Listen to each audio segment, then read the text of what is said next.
Sejam todos muito bem-vindos para mais esta aula do Instituto da Igreja de Jesus Cristo dos Santos dos Últimos Dias. Espero que você goste do que irá ouvir aqui e, quem sabe, tenha novas ideias sobre esses capítulos que tratam das guerras no livro de Alma. Então, hoje, a designação é Alma, capítulo 43 ao capítulo 52. E para debater esses capítulos, eu gosto sempre de me perguntar quais lições o Senhor quer nos ensinar. Por que esses capítulos estão aí? Que princípios nós podemos aprender com esses capítulos que foram inseridos no livro de Mórmon? O elder Richard G. Scott, ele tem uma máxima que é bem interessante sobre princípios. Ele dá a definição de que são verdades concentradas, embaladas para aplicação. Então, é um pacotinho de verdade concentrada que estão prontos para ser aplicado. Então, também costumamos dizer que princípios são verdades aplicadas, tá? É como eu vou cumprir com aquela doutrina, que é uma verdade instalada, é uma verdade ensinada, é uma verdade absoluta, tá? Então, com os capítulos de hoje, talvez a gente possa comparar ao processo de minerar diamantes. O diamante ele não sai bonitinho daquele jeito, a gente vê nas joalherias, todo lapidado. Não, uma pedrinha bruta, meio opaca, e tem que se separar das outras rochas, dos outros minerais. E é isso que a gente pode fazer aqui com esses capítulos durante essa semana e na semana seguinte, com esses capítulos que tratam justamente das guerras entre nefitas e lamanitas. Nós podemos separar os detalhes históricos e focar, né, na essência da história. O que a história pode nos passar de princípio e de doutrina? E para vocês que estão assistindo aí online, podem nos comentários compartilhar os princípios e aplicações que pôde extrair desses capítulos. Eu adoraria aprender com as experiências de cada um de vocês. Então comenta aí na seção de comentários, deixa qual foi a estratégia militar que você viu e como pôde aplicar na sua vida. Qual foi o princípio que você pôde extrair desses preparativos, dessas guerras, dessas dissensões que vocês observaram durante o estudo desse capítulo. A gente pode encarar o livro de Alma em duas metades. Então, na primeira metade do livro de Alma, nós vamos encontrar dois irmãos que estão fazendo o bem. Tá? Eles são Amon e Arão. E eles estão servindo como missionários. Tá? E na outra metade, a gente vai encontrar Amalequias e Amoron, causando destruição, incentivando guerra, já que eles eram descendentes dos nefitas, se juntam às lamanitas e aí passam a atacar os nefitas. E esse é o panorama geral da situação. É isso que a gente vai ver na aula de hoje. E a gente pode ter a pergunta, por que Mórmon registra esses capítulos de guerra? Não sei se alguém já fez essa pergunta. Por quê? A gente pode até pensar, será que foi porque aquelas maravilhas missionárias acabaram? Será que não tinha mais aqueles acontecimentos missionários? E aí ele tinha que encher as placas, ele disse, eu vou meter guerra nesses 20 e poucos capítulos aí finais, né? Mas a gente pode, se quisermos já conferir isso, em Alma 43, dos versículos 1 ao 3. Veja que esse não é o caso. Não foi porque acabou aquelas experiências missionárias, de jeito nenhum. Quem pode começar aí a ler? Então aconteceu que os filhos de Alma andaram entre o povo para proclamar-lhes a palavra, e o próprio Alma não conseguiu descansar enquanto ele. Queria só interromper aí um pouquinho. Quem foi para andar entre o povo e proclamar a palavra? Então, Alma tinha quantos filhos, lembram? A dissensão criada. Elamã, Siblon, Corianton. Então vejam que dos três, o mais fraquinho era Corianton, mas mesmo assim ele se arrependeu e estava contado. Então, quando ele diz aí, aconteceu que os filhos de Alma são os três, Elamã, Siblom e Corianto, tá? E ainda Alma é aquele aposentado que não quer parar de trabalhar, né? Ele não conseguiu descansar e fez o mesmo. Versículo 2, quem pode? Direitos a respeito de suas pregações, a não ser que pregaram a palavra e a verdade segundo o espírito de profecia e revelação. E pregaram segundo a santa ordem de Deus pela qual foram chamados. Então, acabou pregação, acabou experiência missionária? Não, ele diz que só não vai falar mais a respeito. Nada mais diremos, a não ser que pregaram a palavra e a verdade. Ok? Então continuou. Eu imagino que tenham sido também experiências grandiosas, como foram as registradas anteriormente por Alma, tá? Só que aí Mormon, ele estava editando o livro de Mormon, né? E ele, por algum sábio propósito, ele decide incluir esses capítulos de guerra. Ele era um homem de guerra, ele era um comandante de exército, mas não é porque ele gostava de guerra que ele incluiu esses capítulos que vão falar só sobre a guerra, tá? Talvez ele já queira dizer aí no versículo 2, tá? Que a obra de Deus ela não para. Pode estar acontecendo guerra, pode estar acontecendo desastres climáticos, desastres naturais, pode estar acontecendo desgastes políticos, reviravoltas políticas, revoltas, o que seja, mas a obra de Deus continua. A gente vê aí que Alma e os filhos continuavam a pregar. Então a gente pode até pensar que eram linhas paralelas.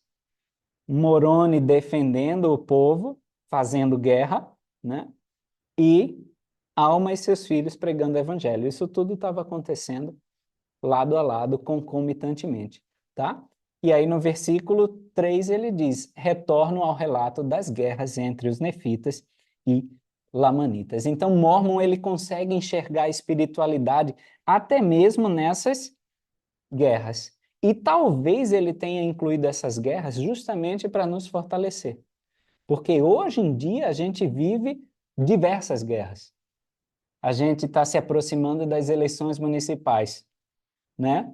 Ontem, 16 de agosto, foi dada a largada para essas campanhas políticas, ou seja, começou uma outra guerra, né? Como eu trabalho na Secretaria da Saúde, a gente já nota o clima muito mais tenso quando vai se aproximando dessas eleições, né? E aí, saindo do campo da política, no campo da moral, a gente tem outras guerras sendo travadas, né? No campo da educação, hoje também outras guerras. No campo, sei lá, da ética, outras guerras ainda estão sendo travadas. No campo da religião, então a gente vive imerso em guerra. Talvez por isso Mormon disse: eu preciso incluir esses capítulos de guerra. Não era à toa que também lá atrás Paulo já estava dizendo que a gente devia vestir a armadura de Deus, tá? E nessa guerra a gente precisa vencer. A gente não pode perder, porque perder significa perder o nosso espírito, a morte espiritual, né? E é a guerra também que acontece em cada um de nós. Amanhã vai acontecer uma guerra, acordo cedo para ir para a igreja ou não, né? Aí, sei lá, outra guerra, participo do coral ou não, atrasa meu almoço, né? Aí outra guerra, estudo a aula ou não estudo, né? Fico para assistir a aula ou não fico, venho para o instituto ou não venho. Então, a gente sempre está tendo que escolher um lado nessa guerra, tá? E aí, o conselho que eu dou no estudo pessoal de vocês, desses capítulos, não só desse bloco dessa semana, mas da semana seguinte, é que vocês explorem cada cantinho desses capítulos, tá? Como se vocês fossem fazer uma caminhada, revira cada pedra, olha cada pássaro cantando, toca na casca de cada árvore, tá? Para cheirar as flores do caminho. O que a gente vai tentar fazer hoje na aula vai ser um voo de helicóptero ou de balão. A gente vai ver a beleza toda por cima, tá? Porque não vai dar para a gente se dedicar a cada um desses versículos, talvez numa outra oportunidade, mas que em casa possam estudar, possam talvez fazer o exercício. O que que eu posso tirar desses capítulos onde parece só ter contenda, intriga, guerra, discórdia? O que que Mormon está querendo que eu aprenda e que o Senhor quer também que eu aprenda? Então, nessa visão geral, lá de cima, tá? De 3.000 metros de altura, a gente olhando, alguns panoramas gerais eu já posso dar aqui para vocês. Então, o primeiro, e que a gente vai ver que acontece aqui nesses capítulos, é cuidado com os dissidentes da igreja. Decidir é você se separar, tomar um caminho diferente, tomar um caminho oposto, né? E esses dissidentes, muitas vezes, eles se afastam, mas eles não ficam longe da igreja. Eles começam aí a atacar a igreja. Com esses a gente tem que ter bastante cuidado, né? E não só cuidado para não cair nas informações que eles lançam ou nos estratagemas que eles fazem para que a gente seja salvo da nossa própria fé, tá? Mas também cuidado na forma como a gente lida com eles. A gente precisa talvez tentar entender, tá? Tentar com muito carinho ver o que que acontece com essa pessoa para ela, além de querer se afastar da igreja, ainda criticar a igreja. Qual foi a experiência que ela teve que levou a esse afastamento e que ainda leva a se voltar contra a igreja? Talvez um entendimento errado, talvez algum procedimento errado que a gente adotou aqui na igreja. Então, a gente deve olhar com bastante carinho para até nós nos corrigirmos, corrigir o curso que nós estamos dando às nossas vidas, à religião que nós seguimos e por aí, tá? As guerras, quando elas são ofensivas, ou seja, só para atacar, elas sempre são fora do limite do Senhor. O Senhor, ele permite as guerras com relutância quando a gente precisa defender princípios, defender causas, defender alguns, vamos dizer, alguns princípios mesmo que não são negociáveis. A gente já tem início da nossa história humana uma guerra, não tem? Que a gente chama de quê? O que aconteceu antes da gente vir aqui para a Terra? A guerra nos céus. E qual era o princípio que era inalienável e que ele não abriria mão de jeito nenhum? Ok. O arbítrio moral, ele não abria mão. Então, é aí que o Senhor diz, não, dá para ter guerra quando é para defender esses princípios que são inalienáveis. E a gente vai ver outros aqui no decorrer da história. Consegue abrir Doutrina e Convênios 98:16? Que o Senhor fala diretamente para nós, para aqueles que gostam de guerrear, aqueles que gostam de fazer guerra com tudo.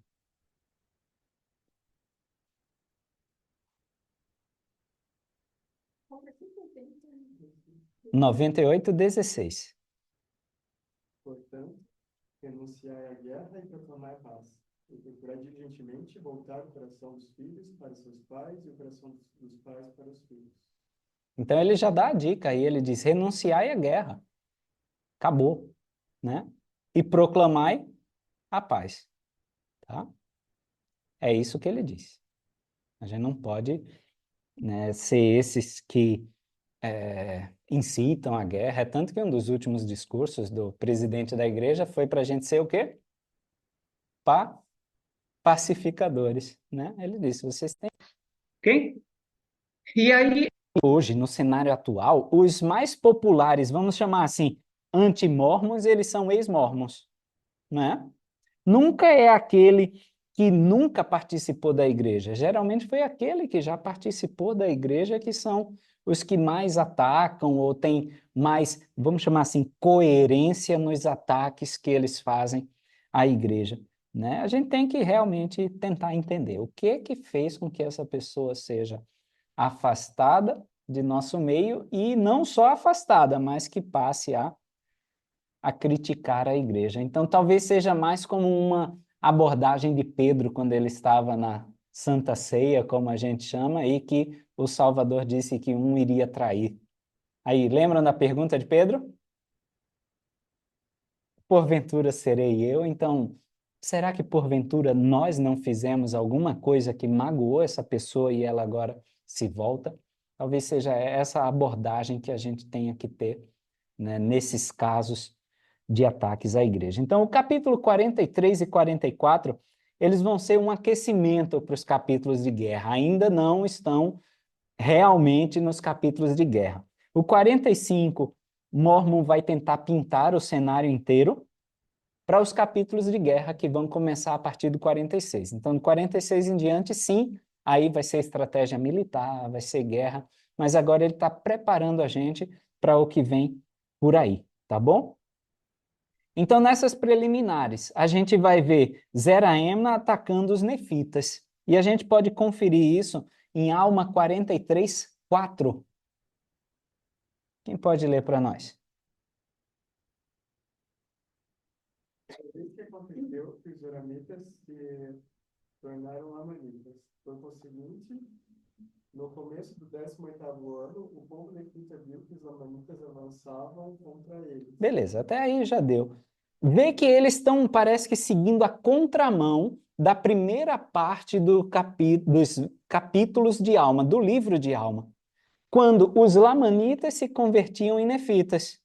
E agora a gente está vendo o inverso.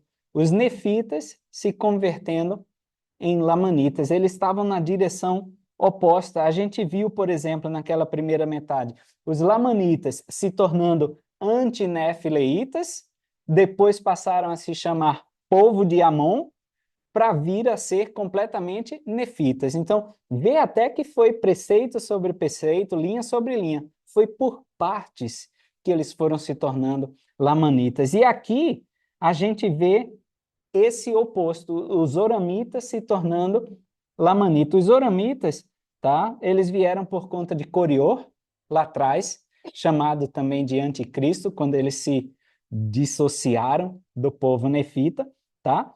E os amalequitas, que a gente vai ver também um pouquinho para frente, tá? Eles também vão se tornar lamanitas. Todos esses eram nefitas que eram dissidentes. Os amalequitas, eles vieram ali da seita de Neor, que a gente também viu como anticristo há um tempinho atrás, tá?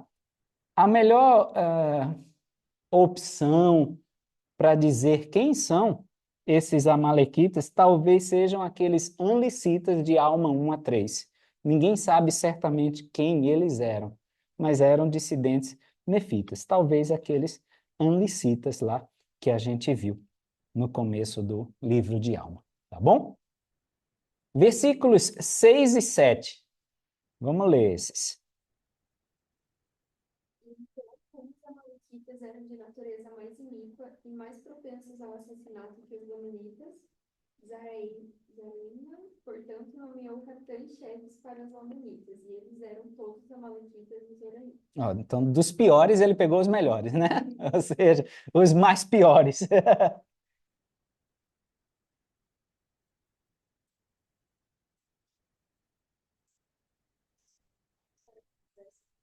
Neil A. Maxwell, ele dizia que alguns deixam a igreja, mas não deixam a igreja em paz, tá? Na verdade, em inglês, eles deixam a igreja, mas não deixam a igreja, ok? Não deixam a igreja em paz. É o tempo todo atacando. E vê o que ele fazia. Por que ele chamou esses capitães-chefes nefitas que se converteram para ser lamanitas? Ele dá um motivo no 7, ó. O objetivo de preservar o ódio. Preservar o ódio que sentiam contra os nefitas. Olha que coisa louca, né? Ele queria preservar o ódio que um povo tinha pelo outro. Então é como se ele selecionasse mesmo a linhagem para aquele ódio permanecer puro.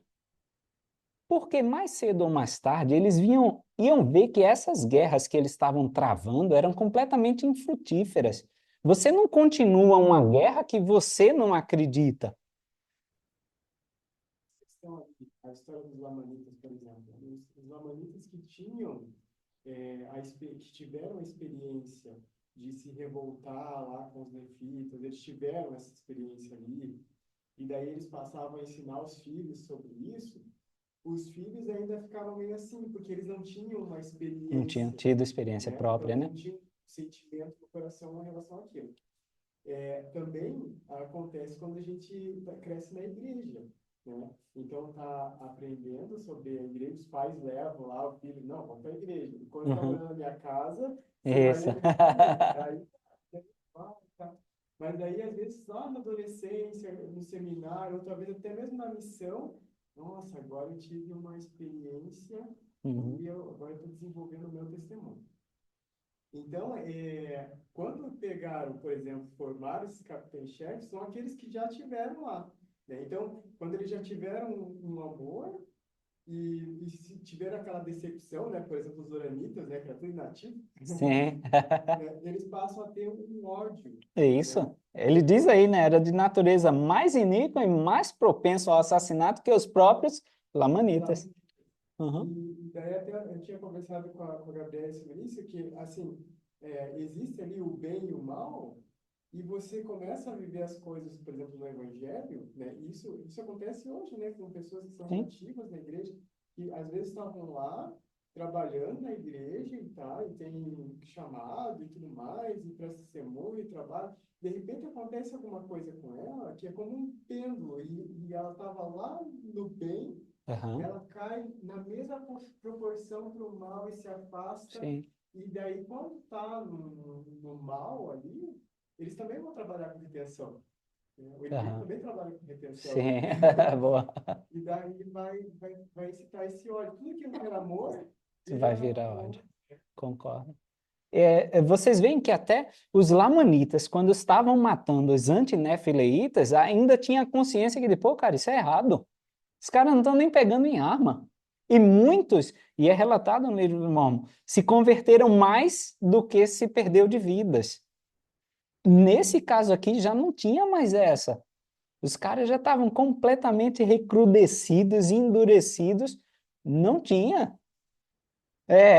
Se fossem esses atacando os antinefileitas, eles tinham acabado com todo mundo, né? Tanto que falam que eles lutaram como nunca antes. Ok. Compara até com dragões, né? A gente vai chegar por lá, né?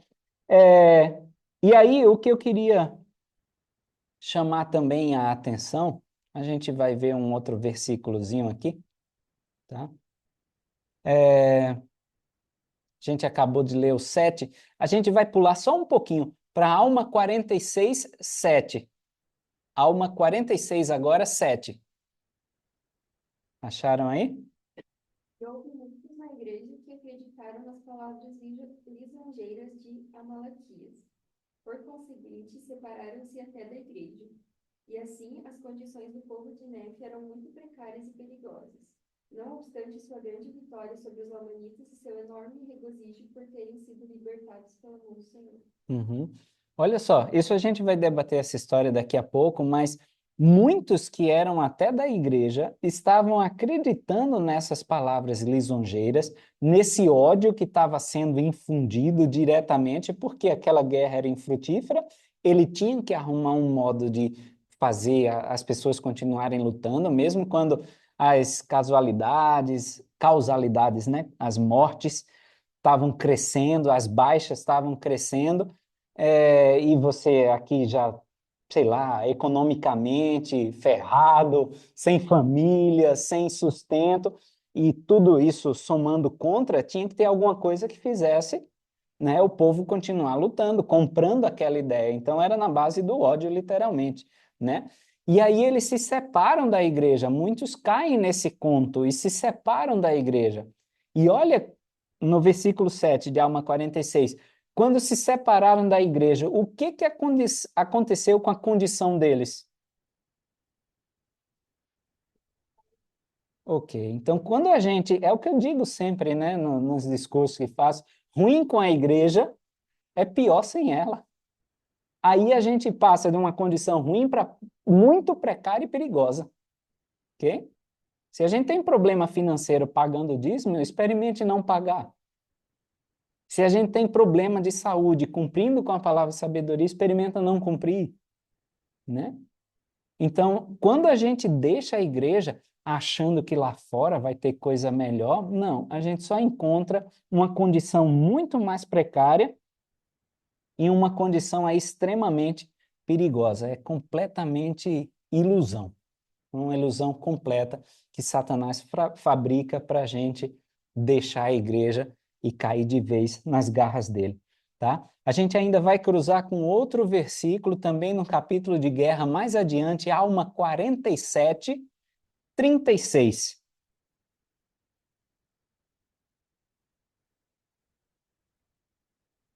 Quem pode?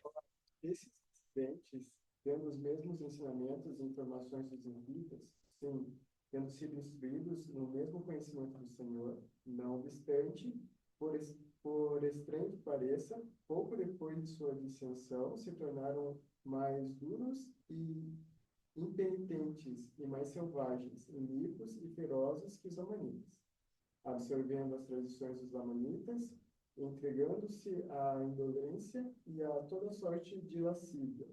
Sim, esquecendo-se por completo do Senhor seu Deus. Chutou o balde, né? Chutou o pau da barraca. Aí se entrega a tudo, né? E aí ele diz, ele começa já o 36 dizendo, tendo os mesmos ensinamentos e informação dos nefitas. Então, o que que a gente pode pensar? Porque eles têm a mesma informação do que os que estavam frequentando a igreja. Têm os mesmos ensinamentos dos que estavam frequentando a igreja.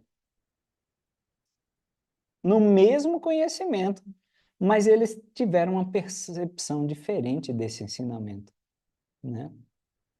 Alguma coisa eles não conseguiram compreender da forma que Cristo gostaria que eles tivessem compreendido.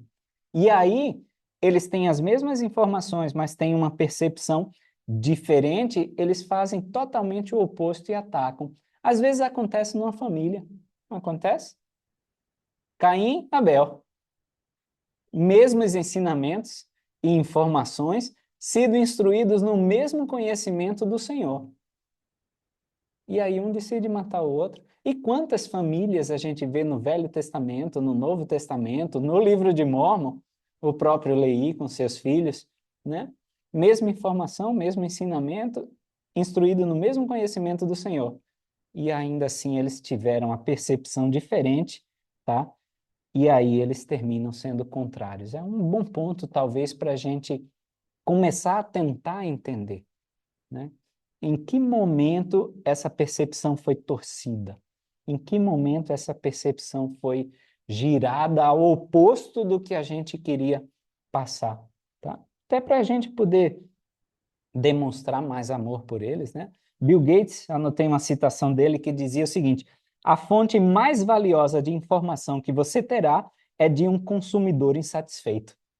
Então, Zera Emna e Amalequias, Amoron, mais para frente, são esses consumidores insatisfeitos, né?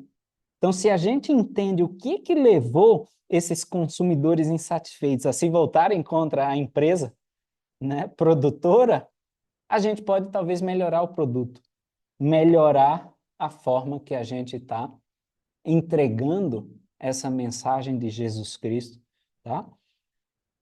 E aí a gente pode cruzar com mais um capítulo adiante, Alma 48, 5.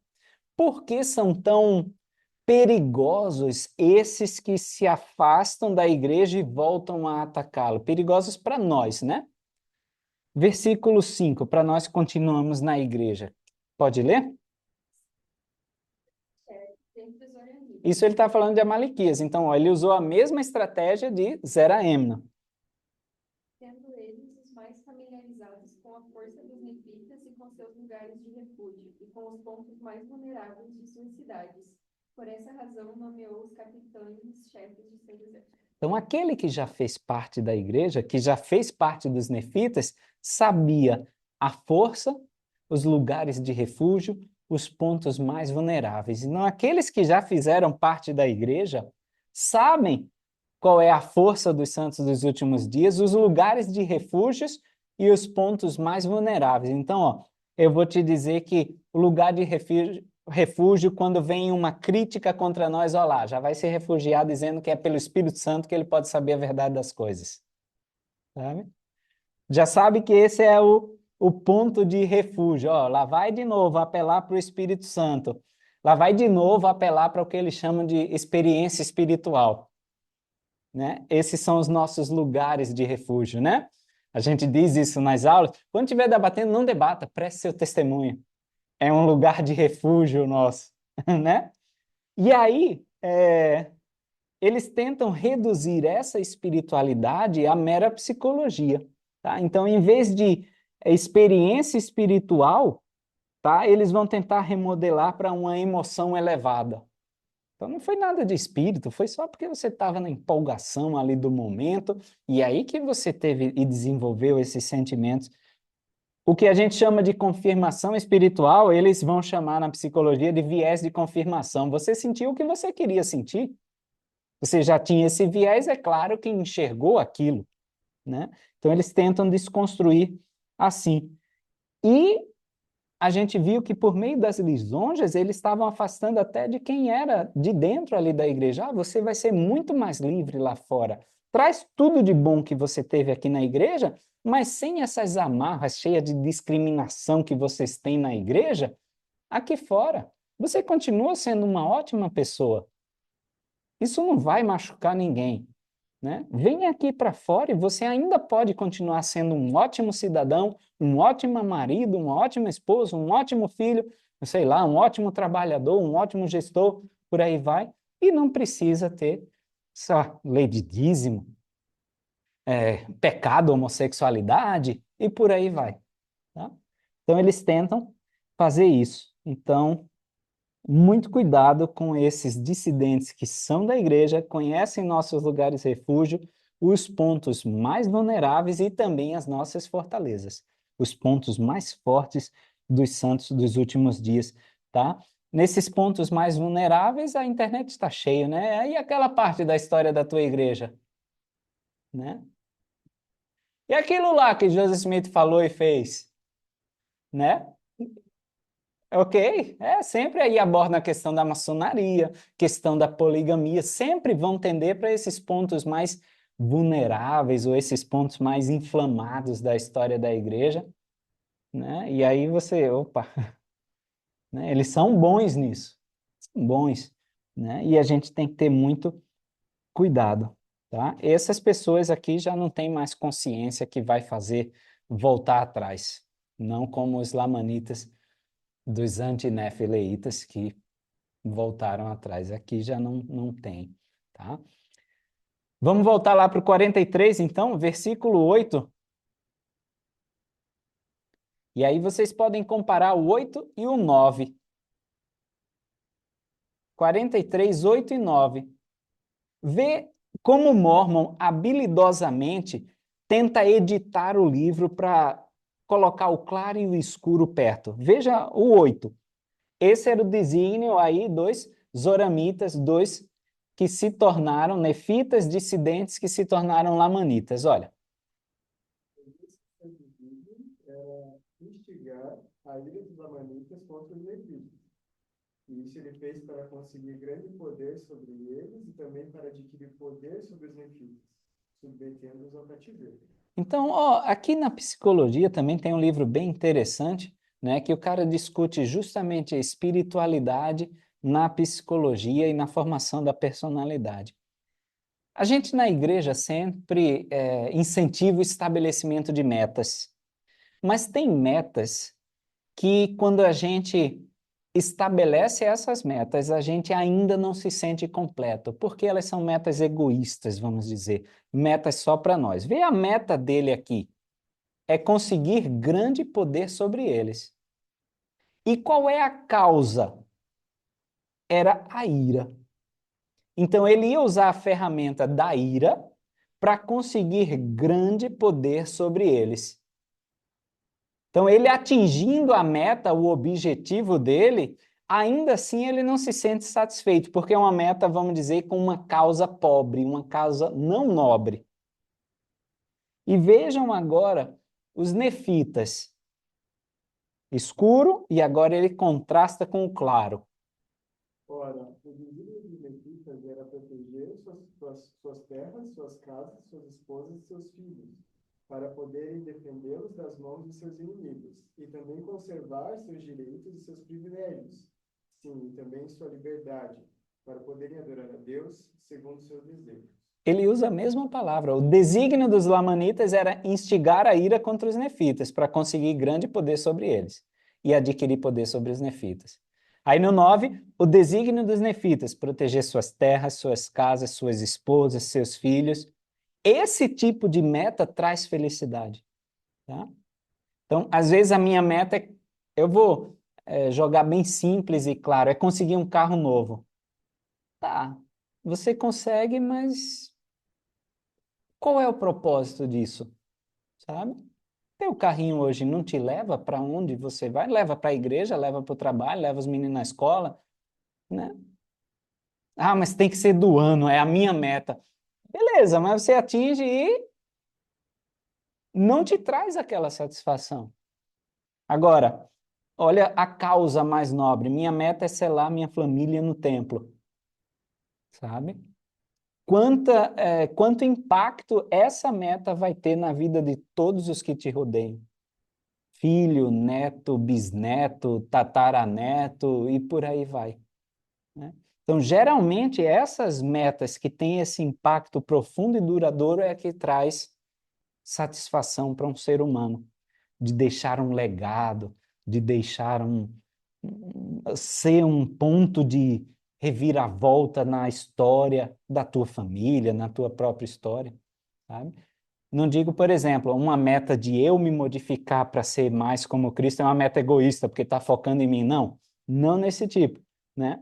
Mas não aquela meta que está sendo só para minha satisfação, satisfazer, como a gente viu algumas aulas atrás, né? Que ele deu o conselho para o filho dele de se desapegar das concupiscências dos olhos naturais, né? Então, são esse tipo de meta que vai impulsionar a gente. E a gente já vê aí no versículo 9 um esboço do estandarte da liberdade. Parece que o rascunho já estava sendo feito, tá? Do que seria mais lá na frente o estandarte da liberdade. Esse mesmo contraste que a gente pôde observar aí no 8 e no 9, reparem no versículo 29 e 30, que ele faz novamente esse contraste. Parece que ele está dizendo, se vocês não perceberam lá, eu estou repetindo aqui. Vejam no 29 que ele diz, a intenção dos lamanitas era destruir seus irmãos ou subjugá-los e torná-los escravos, a fim de estabelecerem um reino para si próprios por toda a terra. E aí no 30, o único desejo dos nefitas era preservar suas terras e sua liberdade e sua igreja. Tá vendo?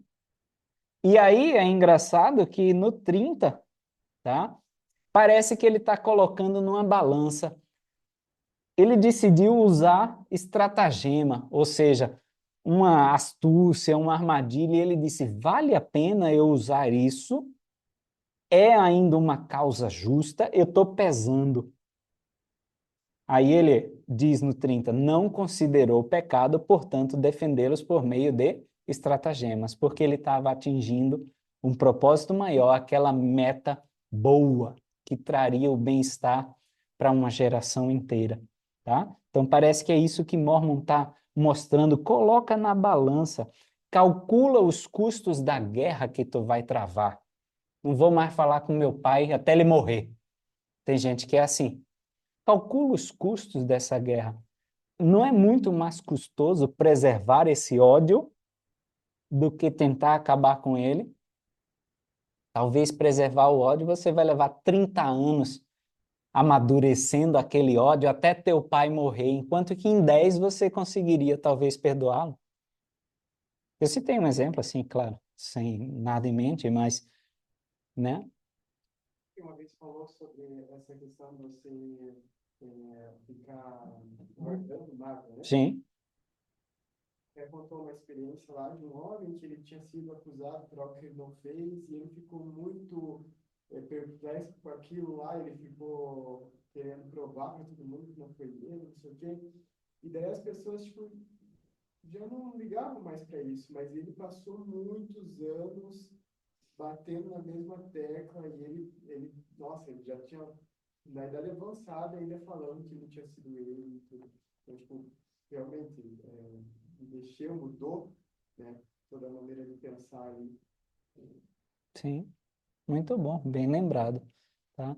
E vê que no versículo 45 do 43, Alma 43, 45, ele vai até dizer que a causa deles era melhor.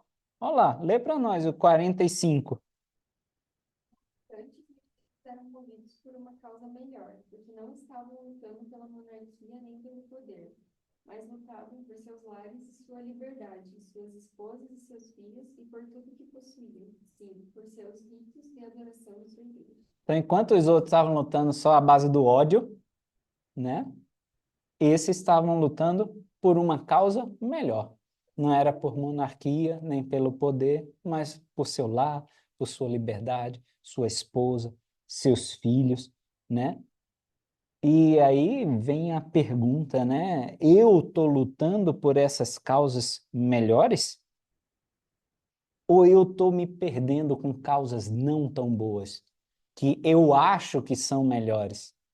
Uma casa com 15 cômodos é a melhor das causas? Ok? Aí você tem que colocar na balança como foi explicitado aqui por Mormon. Tá? Morão estava vendo se compensava. Seria um pecado ou não, né?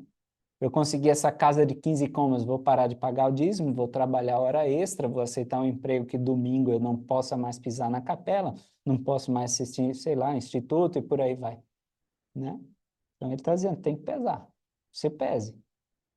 E veja se sua causa realmente é a melhor. Como ele diz aqui, os nefitas eram movidos por uma causa melhor. Agora vamos voltar para o versículo 11. Porque ele vai citar justamente o povo de Antinefilei, que era conhecido como povo de Amon. Vê os estágios que eles, Lamanitas, Antinefileitas e povo de Amon, até serem nefitas completos, né? Eles haviam feito um convênio e não desejavam quebrá-lo. Okay? Eles tinham que defender essas pessoas. Mas o que me chama a atenção é, todos os convênios que eu faço, eu tenho esse desejo firme de não quebrar, de talvez perder a minha própria vida, mas não quebrar, que é o que aconteceu com esse povo, né? Não quebrar os convênios que eu fiz? Ou eu estou quebrando convênio assim à torta à direita só para agradar? Talvez o meu chefe, né? Talvez a minha esposa ou meu marido, talvez o meu vizinho, talvez o meu colega de trabalho, e aí eu estou quebrando. Não, tudo bem, eu bebi porque, né, estava todo mundo lá da empresa, né, todos os gerentes, eu tinha que me enturmar lá com eles. Então, eu estou quebrando convênios só para agradar essas pessoas, não estou firme nesse desejo. Versículos 16 e 17, ele vai falar sobre Moroni. O que me chama a atenção é a idade de Moroni. No versículo 17, né? Ele tinha apenas 25 anos de idade. Era um cabra bom, né? Tá com 25, ele já está comandando os exércitos. Mormon adorava Moroni, tanto que coloca o nome do filho dele de Moroni, né? Então, olha o impacto que esse jovem de 25 anos teve na vida deles. Do próprio Mormon, a gente viu que Mormon foi com 16 anos. Né? Eu brinco até para a turma do seminário que com 16 anos eles estão fazendo coisa mais perigosa do que Mormon, que é namorando.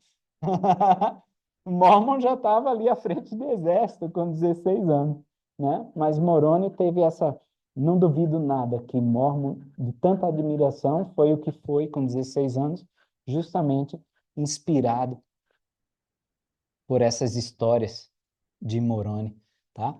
Versículo 19.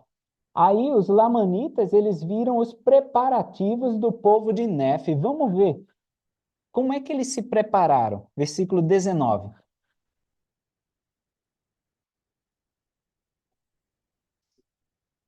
Falar esse povo com graça e com escudos nos braços, sim, também com escudos para proteger-lhes a cabeça, e também estavam vestidos com roupas grossas.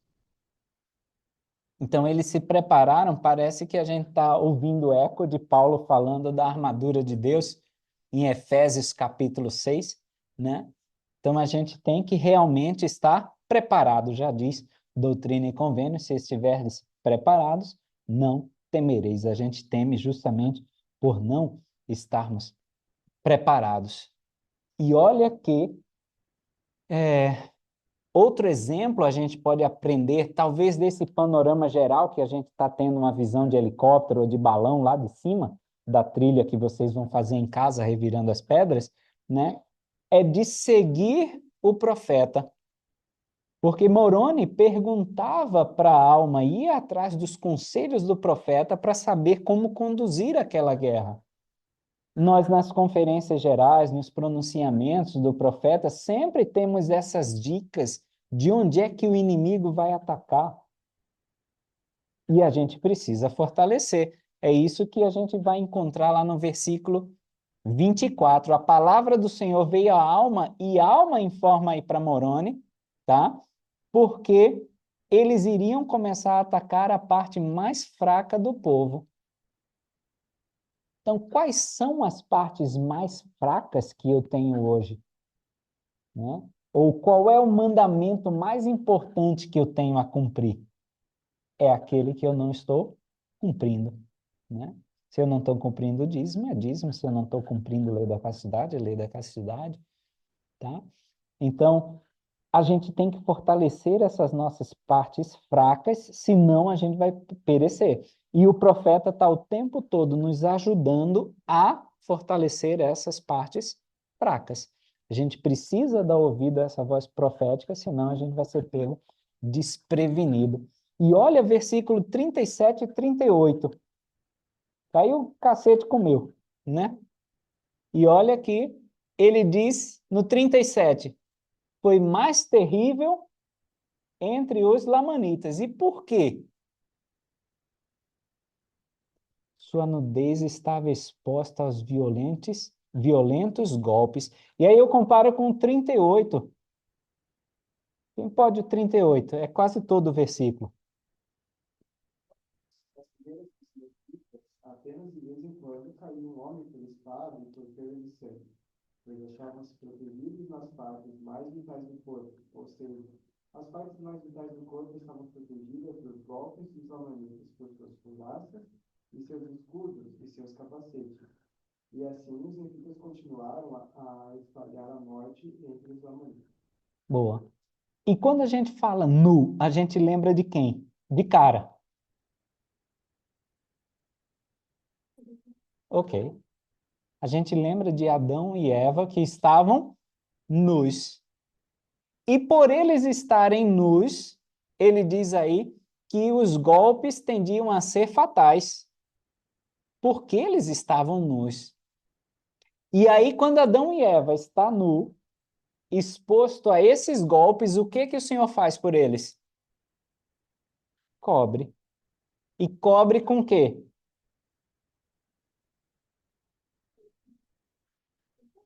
Ok, com o garment do santo sacerdócio, com aquelas roupas, né?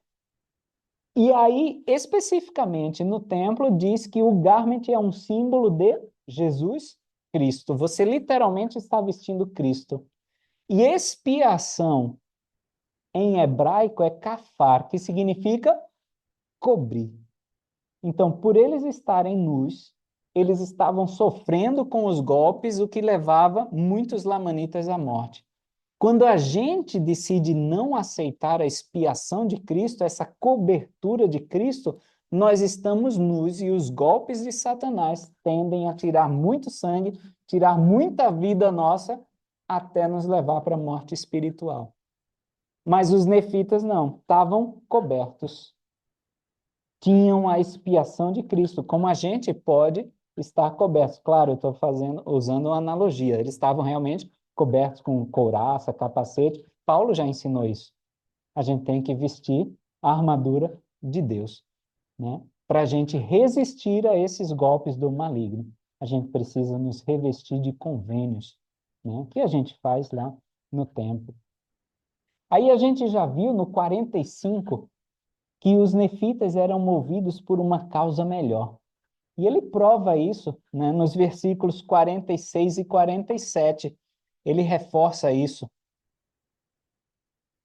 Eu gosto do comecinho do 46. Quem pode ler esse comecinho do 46? Até o ponto e vírgula. Estavam ser seu dever para comer. Isso, ok. Tá vendo? A gente tinha um programa, né, nos rapazes que era o dever para com Deus, né? É o dever perante Deus. É isso. Eu imaginava que ia, né? Qual é o nosso dever perante Deus? Isso a gente tem que descobrir, tá? O que eu tenho de dever para com Deus e eu tenho que fazer? Então, meu dever hoje para com Deus, Gustavo, ser um bom marido, ser um bom pai, me sacrificar para liderar da forma que o Salvador lideraria, ensinar da forma. Eu tenho várias, vamos dizer, deveres perante Deus que eu tenho que cumprir. Eu tenho que fazer o que considero ser o meu dever para com Deus. Eu não posso deixar em falta, né? E cada um de nós deve se esforçar para fazer o que consideramos ser o nosso dever perante Deus. A gente não pode deixar, deixa que o bispo cumpre meu dever perante Deus. É minha mordomia, eu tenho que cumprir. Eu tenho que cumprir mordomia com minha família e tudo. Tá?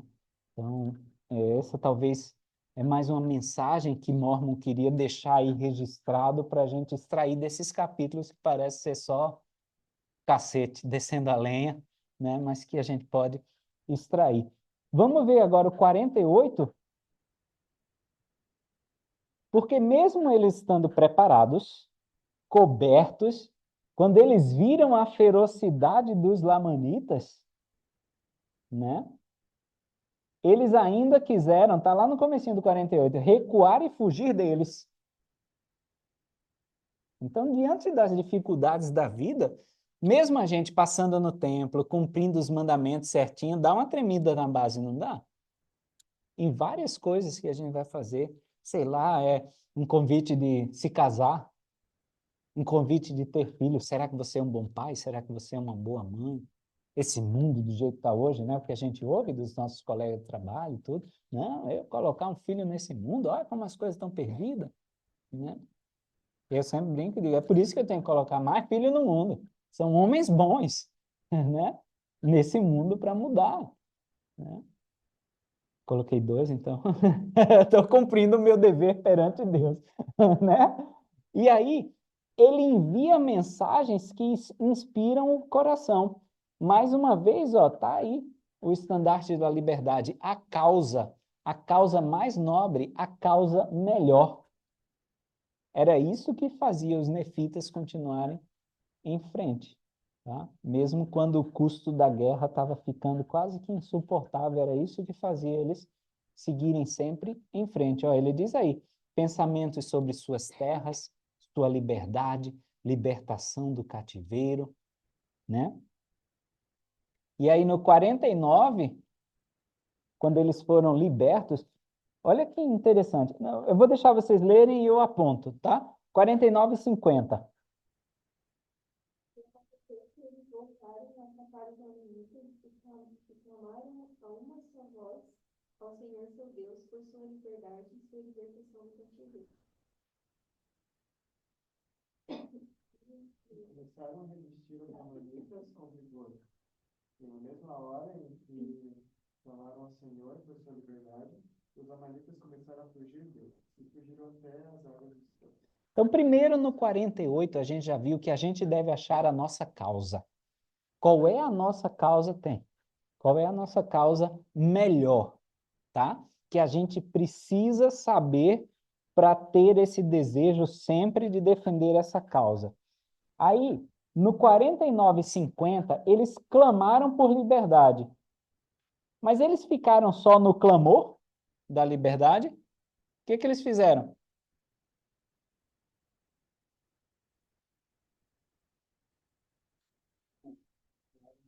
Ele diz, começaram a resistir aos lamanitas. Ele disse, opa, eu já orei ao Senhor, agora eu vou fazer a minha parte. Eu vou trabalhar, vou fazer meu dever perante Deus. E olha o que é interessante. E na mesma hora em que clamaram ao Senhor por sua liberdade, os lamanitas começaram a fugir deles. Na mesma hora, foi rapidinho. Então, se a gente clama ao Senhor, corre atrás, na mesma hora, Ele vai nos dar os nossos desejos justos. Ele está prometendo, Ele está amarrado a isso. Então, eu gosto dessas listas. Faz isso, faz aquilo, o resultado é esse. Ó. Ele diz aí, nem precisou esperar muito. O tempo do Senhor é teu tempo quando o seu desejo é justo. Ele vai te conceder. Ele já disse isso para Nefe e para vários outros profetas, para os apóstolos dele. Depois você pede justo, batei e ser-vos-á aberto. Ele, no tempo do Senhor será aberto. Claro, o tempo dele é o teu se você tem a mente dele. Acabou. A gente acaba pensando e levando um pouco para a ociosidade. A gente quer alguma coisa, e daí pensa assim, é o tempo do Senhor, então eu tenho que aguardar. Só que fica esperando, não vai atrás das coisas. Tá. Tipo, vou conseguir o meu carro. Né? Ok. Vai atrás, não fica esperando. Sim, eu tenho que começar a resistir aos lamanitas com vigor. Vai vencer esse retorno, né? Então, essa esperança que acontece, ela não é uma esperança de esperar. Sim. É uma esperança ativa, né? Uma esperança de fazer acontecer. Né? Eu vou correr atrás e eu vou fazer acontecer.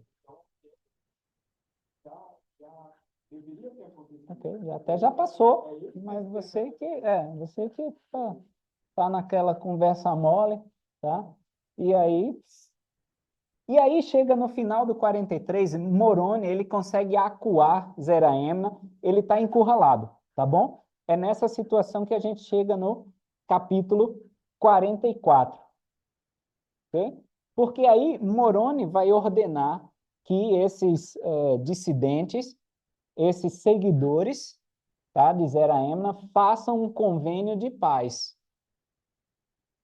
Vamos ver versículo 3 e 4.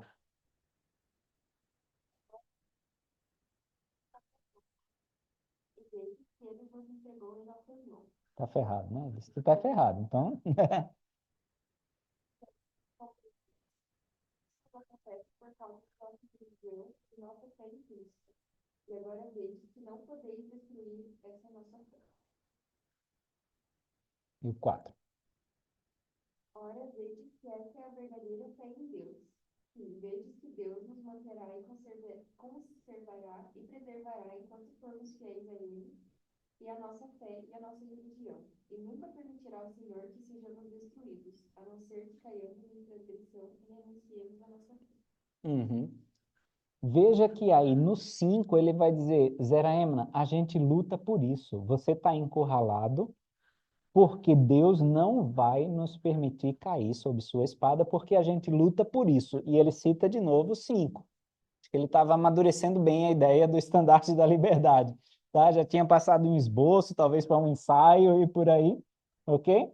Ele citou de novo. E ele disse, então se você quiser viver, você entrega as armas e faz convênio que não vai mais nos matar. Aí o que faz Zeraemna? Entrega as armas. Mas ele diz, convênio eu não vou fazer.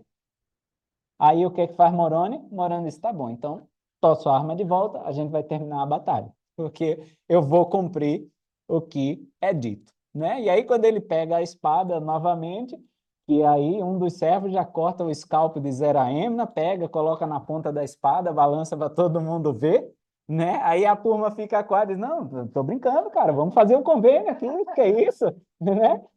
E aí todos aqueles que quiseram fazer convênio, né, aceitaram, foram aceitos e beleza, aqueles que não quiseram realmente aí foram mortos pela espada, tá bom? Mas vários deles decidiram aí fazer esse convênio de paz e ficou careca. Zeraemna, né?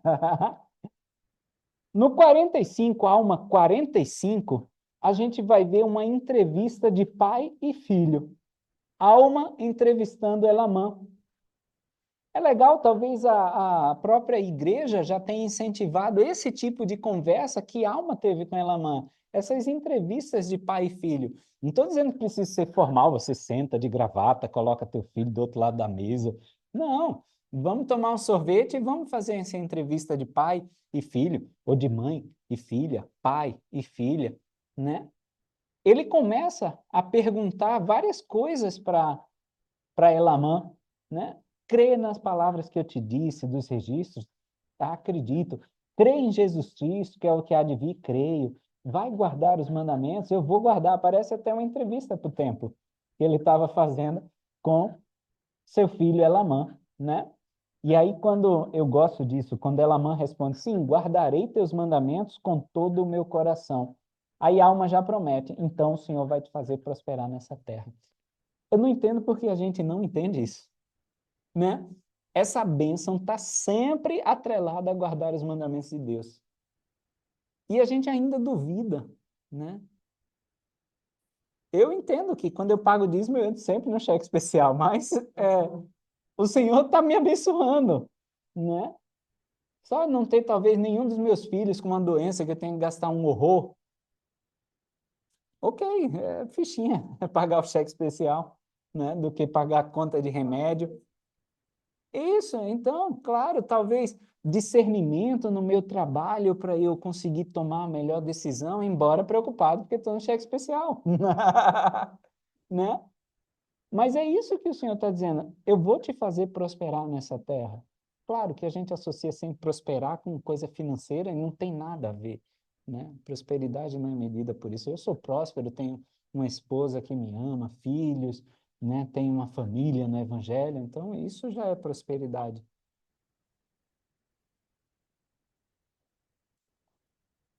E aí, ele fala, ó, sim, para as nossas necessidades. E tá bom, né? Essa parte. Então, o Senhor, ele supre as nossas necessidades. Sim, não precisa a gente ter mais que isso, né? Eu digo lá em casa também, a gente tem tudo e demais. Por isso que a gente reclama. E a gente não precisa mais nada, e a gente ainda tem abundância do que a gente não precisa, né? Ele é careca, ele outro filho, nossa, esse cabelo, ele é aquele com cabelo, ele fica outra coisa, dia do outro, e outro dia de outro, e assim vai, de repente dá um milionário já, e tá, e não, ele queria aquilo lá, e, sabe, sempre querendo mais, Ok? querendo mais, né? E a É, gente não, a gente às vezes até chega pro Senhor para querer também pedir mais e mais, né? sim. O Senhor às vezes ele não nos mostra assim só, ó, ele está aí, pensa melhor. Não, tá aí, então, vou tirar isso aqui. Agora fala de novo. Aí tu vai ver, né? Tu vai ver, cara. Não, eu só quero que eu tinha de volta. Pronto, já muda, né? Mas é por aí. E isso é na entrevista que a Alma aí está fazendo com o filho dele, Elamã, ensinando alguns princípios aí para ele, tá? Também no 45 vai ter uma profecia sobre a destruição dos nefitas, tá? Ele vai falar sobre isso nesse capítulo. E até nesse mesmo capítulo 45 está registrado a transladação de alma, o mesmo que foi feito com Moisés. Se supõe que foi isso porque ninguém nunca mais soube nem ouviu falar a respeito dele. E eu separei algumas outras coisinhas aqui no 45 para a gente discutir, que ele diz o seguinte no versículo 21.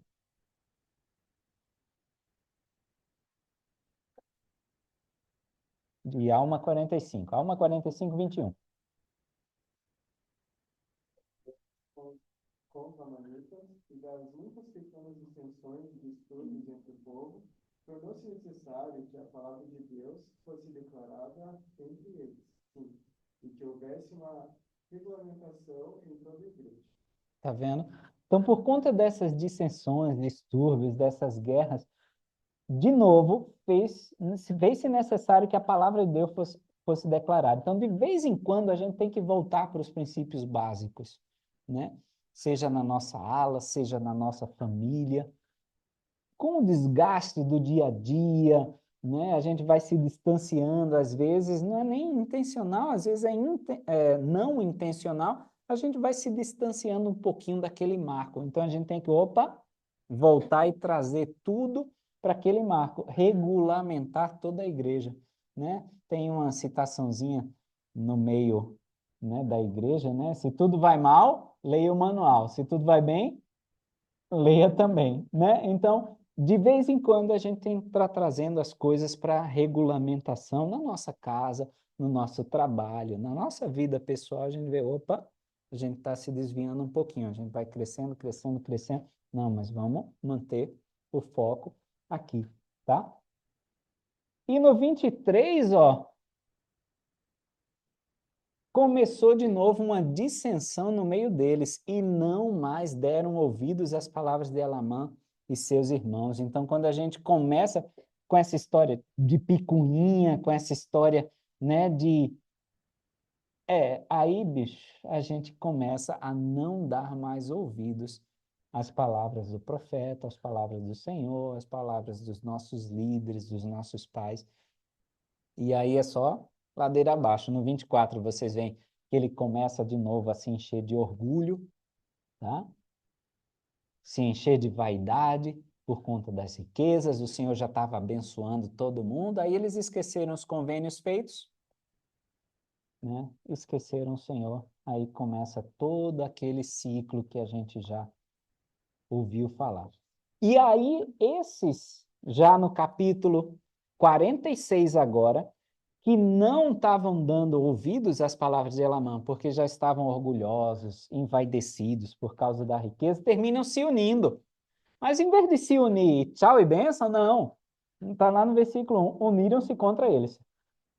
Né? Uniram para atacar, tá? E queriam até matar Elamã. E o líder deles, aí a gente vai ver esse novo personagem, que parece até um arremedo de Zeraemna, a Maliquias, só que ele é bem perigosão. Vocês vão ver aí, tá? Eu sublinhei nas minhas escrituras que ele era um homem grande e forte, tá? Ou seja, ele já confiava no braço da carne, tá? E talvez por essa grandeza e essa fortaleza ele já conseguia impor as coisas sobre outras pessoas, e aí é um perigo, né? É um perigo quando a gente se acha grande demais assim, né? E era o que ele era, um homem grande e forte, e o nome era Amalequias. Versículo 4, eu queria chamar a atenção. Quem pode ler? Amalequias desejava ser rei, e aqueles que estavam irados também desejavam que ele fosse seu rei. E a maioria deles eram os juízes menores da terra e estavam em busca de poder. Aham. E olha, às vezes na tradução a gente perde um pouquinho da essência do que foi escrito, porque em inglês diz que Amalequias, ele era desirous to be a king, que traduzido literalmente seria desejoso de ser um rei. Em português, em inglês, esse a, em inglês, em português é um artigo, o que lembram? O a, os, as é um artigo definido. Uns, uma, umas é um artigo indefinido. Ou seja, é qualquer coisa. Ele não tinha nem o objetivo de ser rei dos Lama, ele queria ser rei. Sei lá, rei de Gulliver, talvez. Né? Não importava para ele onde ele fosse reinar, ele só queria ser rei. Ele só queria exercer domínio. Ele só queria ter poder. Não interessava onde ou sobre qual povo fosse, ele queria ser um rei. Isso. Não era, exatamente, não era um rei definido, não era o rei dos Lamanias, não, um rei, qualquer povo para ele estava servindo, desde que ele conseguisse, lembra daquela meta que a gente falou? Era a meta que não traz bem comum nenhum, é aquela meta que você mesmo atingindo, tá aí, ok? Mas ele, ok? Sim, concordo. Ele só queria ser rei, tá? Essa era a causa que movia Amalequias. A gente vem falando nesses capítulos de guerra tanto de causa nobre, essa era a causa de Amalequias. Eu quero ser um rei, não me interessa de que povo ou o que eu tenha que fazer. Eu quero ser um rei, de qualquer tipo que seja, tá? No versículo 5, muitos desses tinham sido convencidos pelas lisonjas de Amalequias, né? O próprio Gordon B. Hinckley dizia que a adulação é veneno, ok? Nossa, que barba legal, e esse cabelo tá bonito. Opa, o que tu tá querendo, né? A gente deve meio que encarar assim, né? Essa adulação demais, essa puxação de saco, opa, né? Termina te inflando, te envaidecendo, e muitos, por conta dessas palavras de Amalequias, foram atrás. Algo de bom e uma pessoa tem que falar. Não, certo, eu concordo. Daí não sabe não fala. Não, fala, mas a adulação, você sabe como é aquela coisa de ok, concordo. Mesmo quando você pisou na bola, nossa, mas foi o movimento certo, cara. Tá tudo bem, era assim que tinha que agir. Tinha mesmo que agir com firmeza. Não, e às vezes o momento não era para aquela firmeza, tá? Então, esse é o tipo de adulação venenosa e lisonja, né? Quando não é real, mas o cara tá só te ganhando ali no papo, né? E eles, a gente vai ver no versículo 7 que por causa disso, vê aí, muitos separaram-se até da igreja, né? Então, ó, uma coisa que pode até ser verdadeira, mas que na lisonja vai te trazer um malefício. Nossa, que corpo bonito, e fica andando como uma crente, né? Ok, é para se mostrar, né? É uma verdade? Pode até ter um corpo bonito, mas essa lisonja é quando é danosa, sabe? Em vez de dizer, nossa, que corpo bonito, é isso mesmo, tem que guardar como protegido como se fosse uma caixa de joia. Ninguém fala isso, né? Tem que mostrar, tem que. E aí é o ditado, né? Tá? Então, essa talvez seja a diferença. Mesmo sendo verdade, a gente pode usar como lisonja ou não, ou para incentivar alguém para o bem. E eles estavam se separando até da igreja. E aí, olha a derrocada aí, versículo 8 e 9. Puder ler o 8, e o 9 também. Podem se esquecem do Senhor seu Deus. Sim, quão rapidamente praticam iniquidade e deixam-se levar pelo maligno. Meu pai, às vezes, quando a gente estava repetindo alguma besteira do mundo, ele dizia, "Pá, agora para decorar um hino decorar as regras de fé, ninguém decora. Agora, a letra da música, né, é rapidão." E aí, ó, quão rapidamente os filhos dos homens se esquecem do Senhor. Quão rapidamente praticam iniquidades e deixam se levar pelo maligno. A gente tem que tomar muito, muito cuidado com isso. Rapidinho a gente está se perdendo pelos caminhos do mundo. 9. Daí, um homem muito justo pode fazer com que ocorra os filhos dos homens. Claro que o oposto também é verdadeiro, né? Quão bem pode fazer um homem justo no meio de um povo, mas também um homem iníquo pode fazer muita, muita maldade, tá?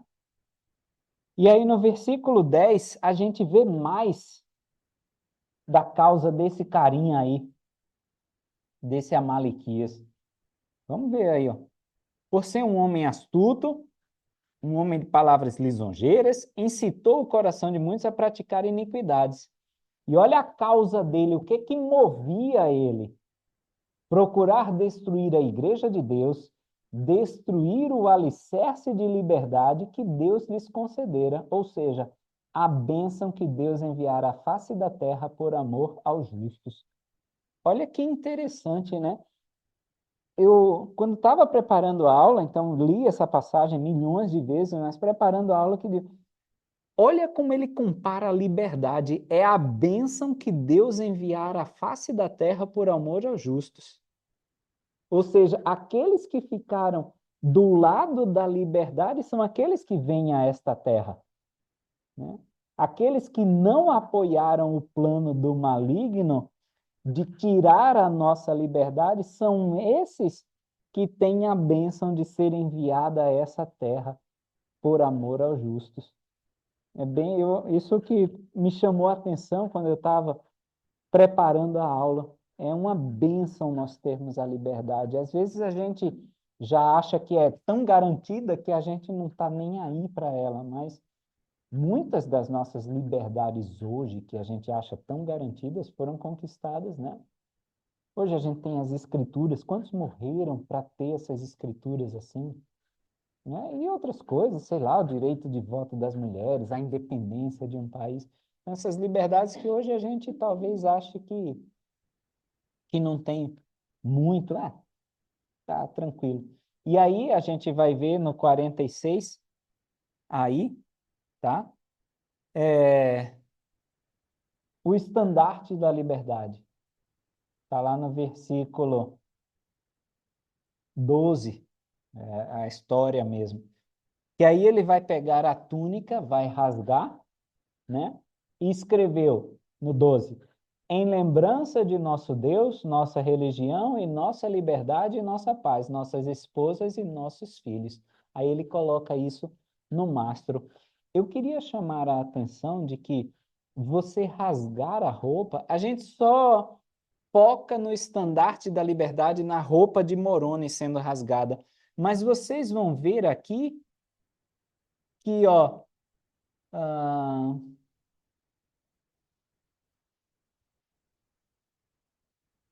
versículo 21. O povo também rasga as vestes. Tá? Então não foi só Moroni que ficou pelado. O povo também rasga as vestes, porque isso é um símbolo de convênio. Tá?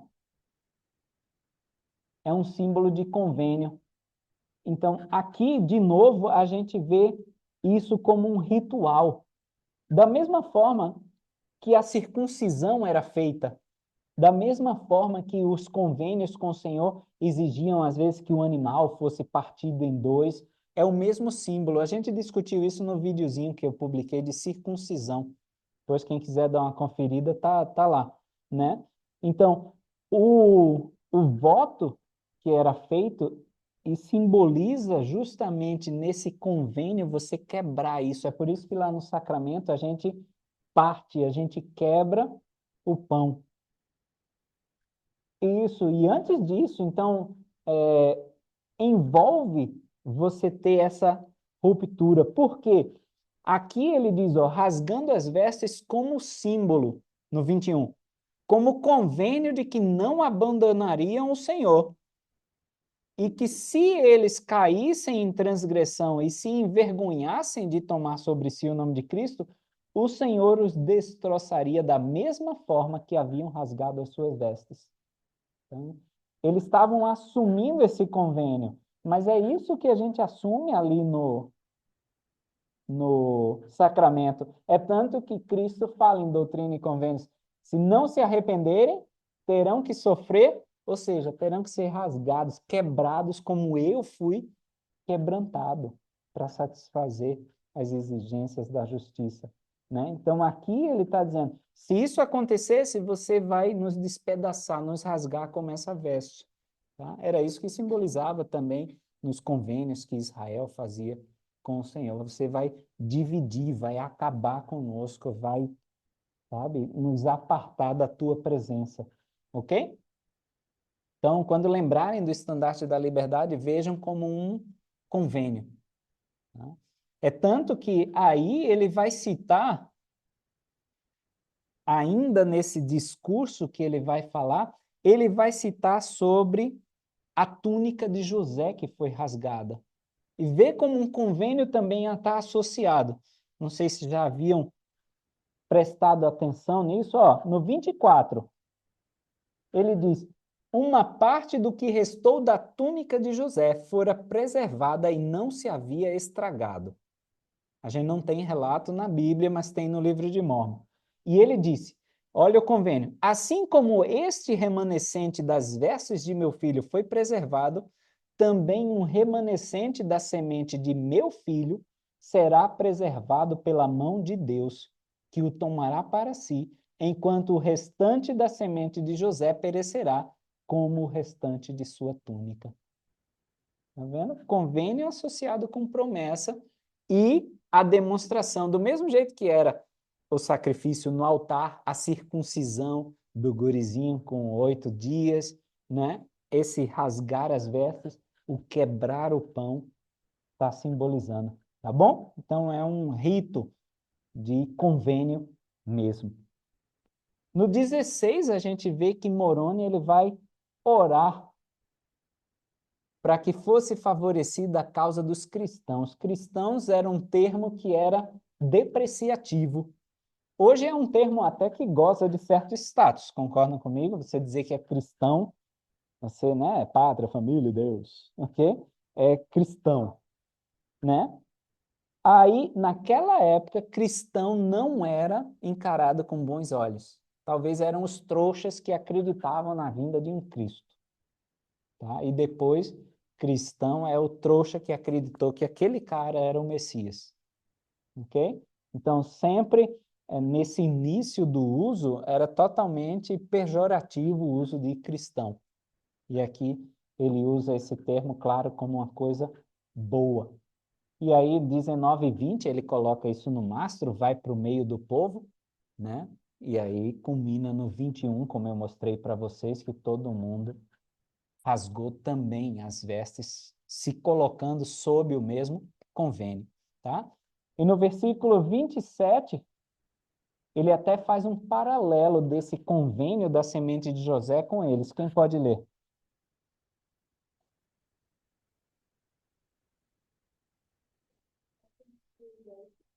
Não são esses que Deus tirou de nós?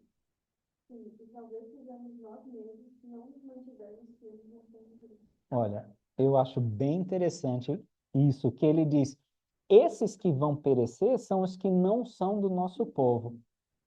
Então, talvez a gente diga, esses que vão perecer são os que não são da nossa religião. Mas aí ele diz, talvez sejamos nós mesmos, se não nos mantivermos firmes na fé em Cristo.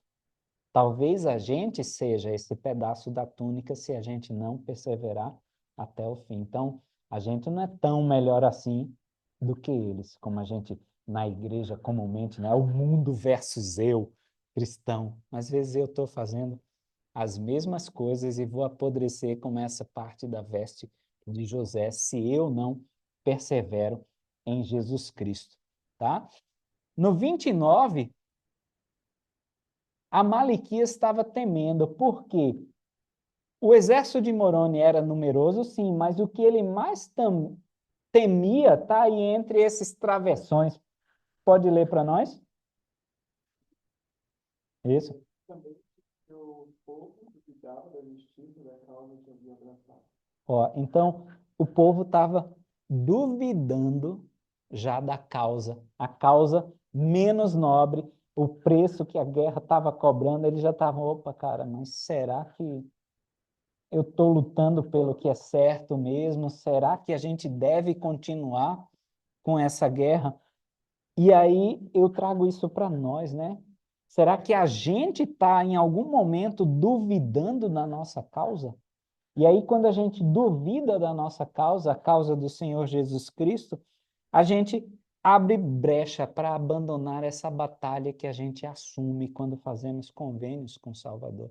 E aí, talvez é por isso que a gente comece a desistir de alguns convênios no meio do caminho, porque a gente está duvidando dessa nossa causa nobre. E não havia dúvida aí para a galera que estava correndo com o estandarte da liberdade. Tá? Não havia, e a gente não pode ter dúvida no Evangelho de Jesus Cristo.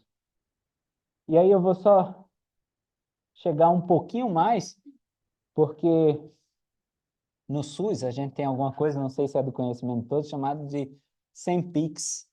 As PICs são as práticas integrativas complementares em saúde.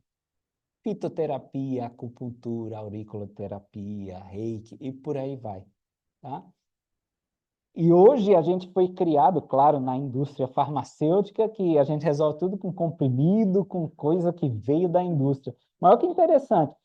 Até hoje a gente consegue demonstrar benefícios advindos dessas práticas integrativas complementares.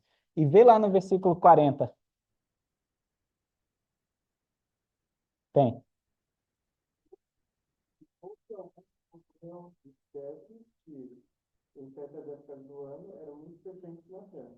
Muitos, porém, não morreram de febre por causa das excelentes quantidades, excelente qualidade das muitas plantas e raízes que Deus havia preparado para remover as causas das enfermidades a que estavam sujeitos devido à natureza do clima. Tá vendo? Então, eles já provavelmente faziam uso aí da fitoterapia para curar, né, esses do exército aí que estavam padecendo de algumas enfermidades, sei lá, talvez malária, o que fosse aí, gripe, ou, tá? Eles estavam já usando dessas práticas integrativas complementares em saúde para curar os soldados, tá? E no versículo 41, ele disse: Mas teve muitos que morreram aí de velhice, e os que morreram com fé em Cristo são felizes com Ele, como necessariamente devemos crer. Tá? Então, tão certo como o nosso nascimento é a nossa morte. A gente nasce para morrer, né? E a gente pode encarar legal ou encarar melhor se nós temos essa felicidade em Cristo, se a gente acredita em Jesus Cristo, tá? Como ele diz, a gente deve crer, necessariamente a gente deve crer. Então, aqueles que morrem com essa crença são felizes, tá? Capítulo 47, a gente vai ver um monte de traição de Amalequias, é tanto que, ó, o cabeçalho, parece coisa de novela, né, ou de folhetim. Amalequias usa de traição, assassinatos e intrigas para tornar-se rei dos Lamanitas. Então, depois é bem interessante se vocês puderem dar uma lidinha aí nesse capítulo, como ele foi enrolando um ou outro para chegar até se casar com a rainha para ter o reino, sabe? Para ser nomeado. Então, é bem interessante. Eu chamo a atenção para o versículo 18 desse 47. E aconteceu que Amalequias fez com que um de seus servos administrasse veneno aos poucos a Leonte, que era um outro comandante, né? De modo que ele morreu. Então, nunca eu vou te dar aquele frasco, né, com a caveira, bebe tudo isso. Não.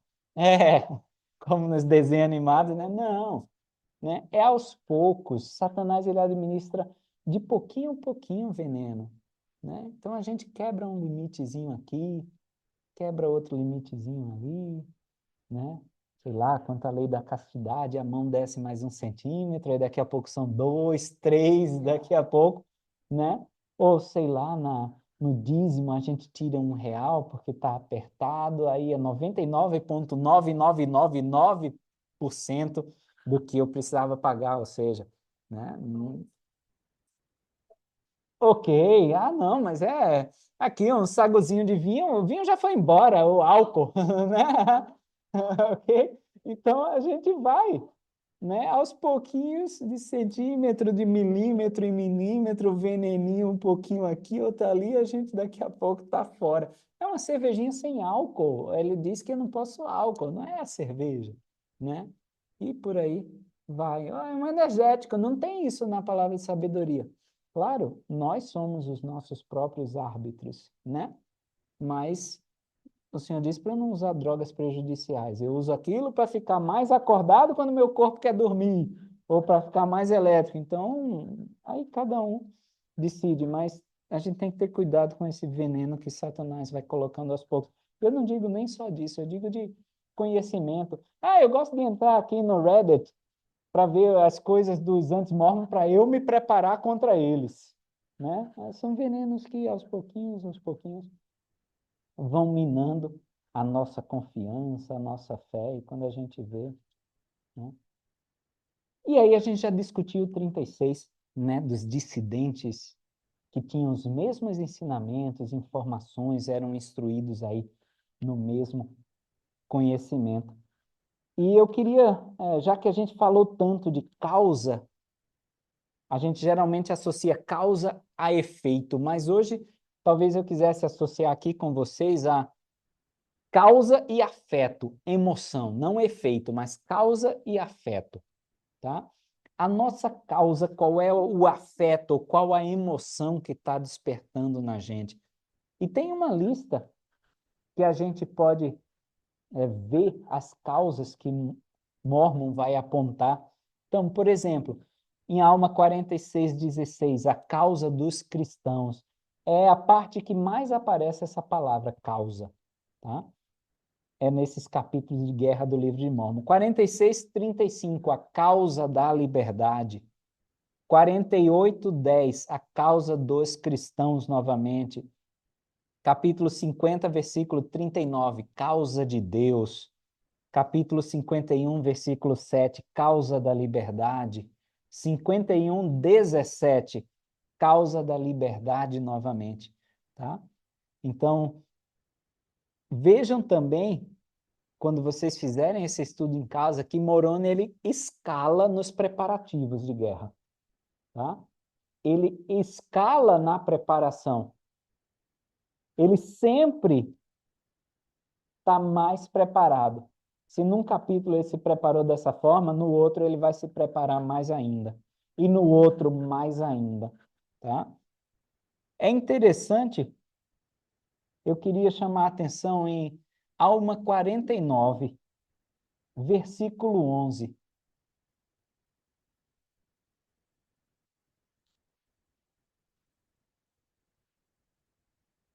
Que ele vai dizer, lá do meio para o final, porque Moroni havia alterado a tática dos nefitas. E, na verdade, em inglês ele diz altering the management of affairs. Ou seja, ele alterou a gerência das coisas. Tá? É isso que ele está querendo dizer. Ele mudou a forma de fazer as coisas. Tá? Então, na igreja, só essa nossa geração viu muitas mudanças. 3 horas para 2. A gente tinha todo domingo a escola dominical e o quórum de elders, sociedade de socorro. Agora a gente tem um manual único. A gente tinha antes o manual do Vem Segue-me do lar e da igreja. Agora é Vem Segue-me lar e igreja. Okay? Mudança na idade dos missionários e missionárias.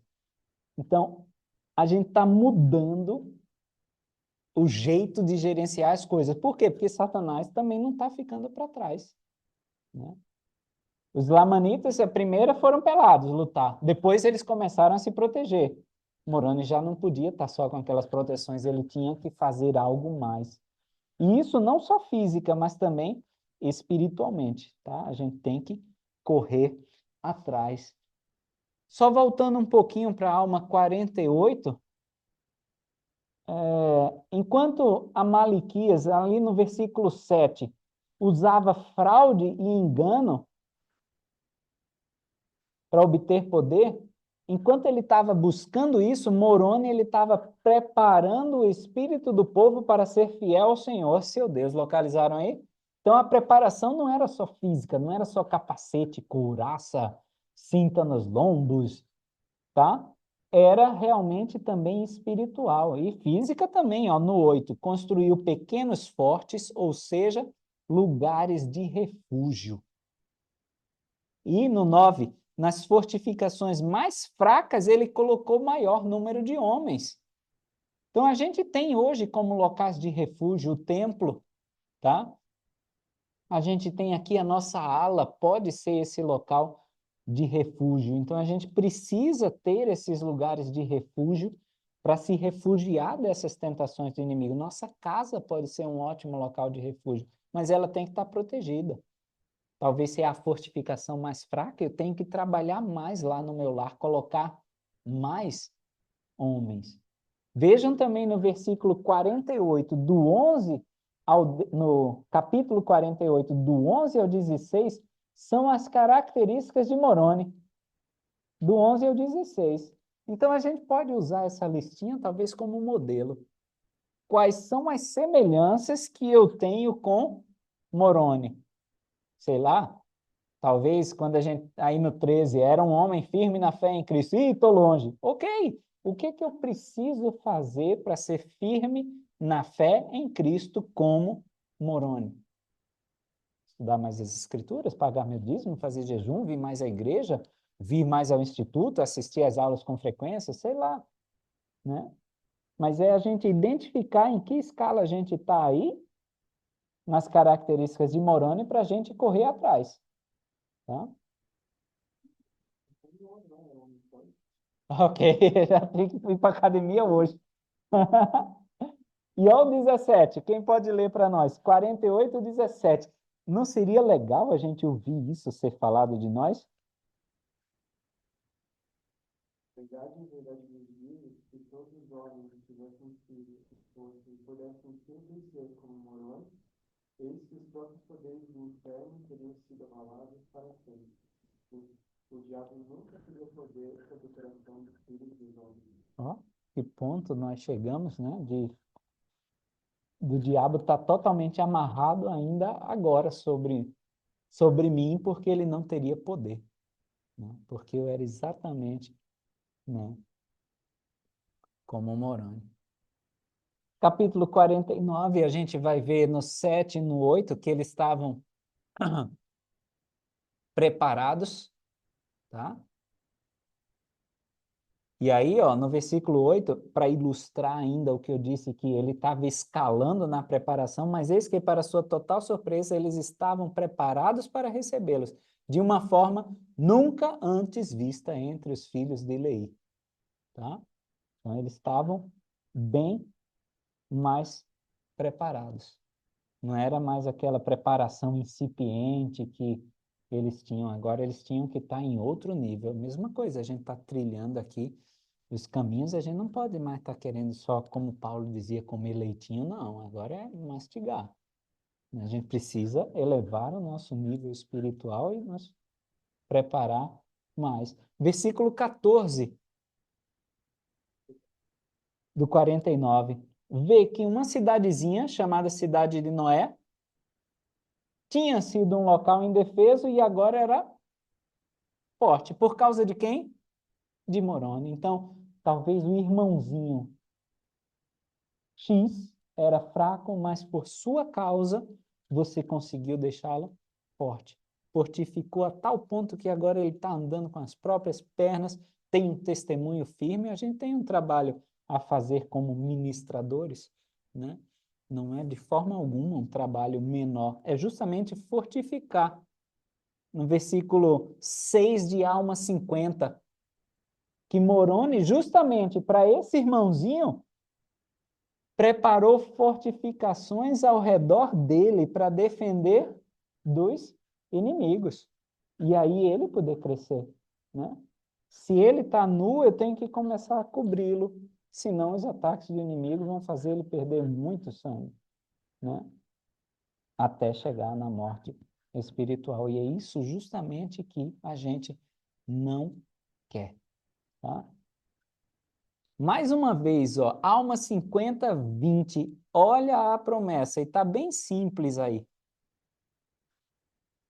Bem-aventurados são tu e teus filhos, e eles serão abençoados, e se guardarem meus mandamentos, prosperarão na terra. A gente já viu isso, não já? Milhões de vezes. Continua. Se não guardarem meus mandamentos, serão afastados da presença de A Deus. gente também já viu isso, né? E está sempre repetindo, porque essa é a mensagem do Senhor. E aí é interessante vocês verem aí nesse capítulo 50, tá? Deixa eu ver aqui. E aí eles começaram a ser bem felizes, está lá no versículo 23, tá? Diz que com Moroni era bem feliz, tá? Mas aí surgiu uma contenda, ó, de novo, surge uma contenda lá no 25, relativa à terra de Leí e à terra de Morianton, que fazia limite ali com a terra de Leí, tá? O povo de Morianton queria um pedaço da terra de Leí. E aí o povo que habitava na terra de Leí, fugiu lá para junto de Moroni. E aí Morianton disse, não, a gente tem que ficar, a gente tem que debater, a gente tem que ir lá e guerrear contra eles, tá? Mas olha o que acontece, eu não sei nem se vocês sabiam disso ou lembravam disso no livro de Mórmon. No 29, Morianton convence-os a ocupar a terra que fica ao norte.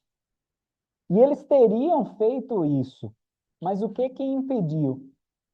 A gente está agora no agosto, é agosto lilás, né, também, que é o mês contra a violência contra as mulheres. Essas são as datas importantes da saúde. Tanto é agosto dourado como agosto lilás, que a gente tenta conscientizar contra a violência contra as mulheres. E, ó, Morianton, 30, que era um homem muito violento, zangou-se com uma de suas servas e sobre ela atirou-se espancando-a. E aí ela vai para o acampamento de Moroni, se refugiar lá. E aí ela abre o bico lá. Ela conta todos esses planos de Morianton, de fugir para a Terra do Norte. Aí beleza, Moroni disse, vamos lá, né? E foi o que eles fizeram, né? No versículo 35, aí, quem estava comandando era um homem justo chamado Teanco, e ele defronta-se aí com Morianton, tá? Teanco, ele luta e mata Morianton, está no versículo 35. E aí ele volta com os prisioneiros, tá? Então, um alerta aí contra a violência das contra as mulheres, tá? Assim, vários presidentes da igreja têm falado contra o abuso doméstico, não só sexual, mas verbal, psicológico, que muitas mulheres sofrem dentro de casa, tá? Por causa de um abuso dele, perderam a guerra, perderam a terra, que eles até queriam reivindicar do outro, tá bom? Aí Paorã, ele vai assumir no lugar de Nefia. Vocês vão ver no versículo 37 que morre Nefia, que era o juiz supremo, né? O segundo juiz supremo, quando a alma deixa a cargo dele, porque a alma queria só pregar, tá bom? Aí Paorã vai ocupar a cadeira do pai e vai começar a governar o povo. Aí já começa o cacete de novo, né? Já começa porque uma parte do povo queria alterar a lei. É tanto que eles são chamados aí, ó, de realistas. Eles queriam um rei, não queriam mais essa história de juiz supremo, né, como Paorã. E aí Paorã disse, não, não vai, e aí ficaram irados e queriam agora, não vou dizer destroná-lo, mas como é que a gente fala? Destituí-lo do cargo de juiz supremo, tá? Aí vai ter Amalequias, ele está tentando, né, fazer isso, fazer com que ele seja deposto para ele se tornar rei e tal, e Teancum termina aí matando Amalequias, tá? Vocês vão ver aí a partir do 12 a história de Amalequias e termina sendo morto por Teancum, tá bom? Eles foram derrubados, ó, ele diz aí no 19, aconteceu que era 4.000 o número dos dissidentes derrubados pela espada. E aí, quando eles estavam tentando apaziguar tudo, tá? Deixando tudo na paz de novo, Amoron, que é irmão de Amalequias, ele vai se levantar novamente contra o povo nefita. Ele vai suceder a Amalequias, que foi morto, né, por Teancum, ok? Então, Amoron aí vai reinar no lugar de Amalequias. E aí começa a confusão de novo, tá? Teancum, no versículo 5, ele não vai atacar nos portes dele. Ele espera a oportunidade. Então, às vezes, somos nós querendo atacar algum problema a gente quer atacar quando o problema está mais forte, a gente termina perdendo a batalha, se frustra, tá? Então, às vezes a gente está irritado, irado, e aí a gente quer resolver esse problema. Não, a gente tem que esperar, não pode ser nesse ponto mais forte, quando a emoção está lá em cima, né? Quando o nosso afeto está lá em cima e às vezes por uma causa não tão nobre. Vê que no versículo 6 ele prefere se preparar.